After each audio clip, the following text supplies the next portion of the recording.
थांना थानो होनाय नङा आं बेहाय नों बैहाय सानैजों गावस्रानाया सानैजों गावस्रानाया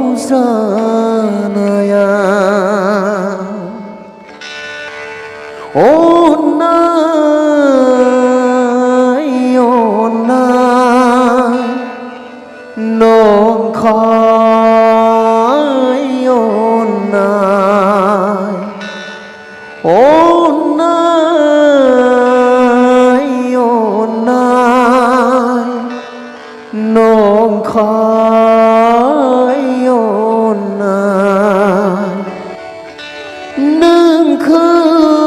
मोजां मोननाया आंनि हां नोंखौ गोसो थोनाया आंनि थांना थानाय नाथाय साननाया आंनि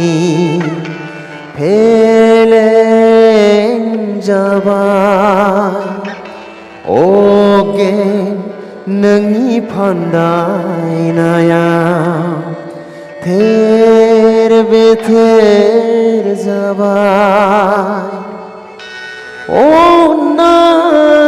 अन्नाय अन्नाय नंखाय अन्नाय अन्नाय अन्नाय नंखाय अन्नाय थांना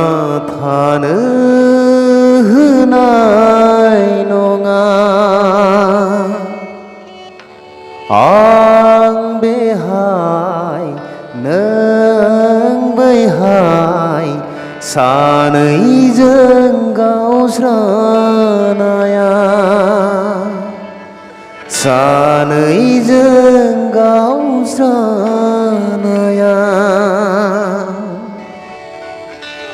नोंखौ मोजां मोननाया आंनि हां नोंखौ गोसो थोनाया आंनि थांना थानाय नाथाय साननाया आंनि फेलें जाबाय अगेन नोंनि फान्दायनाया थेर बेथेर जाबाय अन्नाय अन्नाय नंखाय अन्नाय अन्नाय अन्नाय नंखाय अन्नाय नंखाय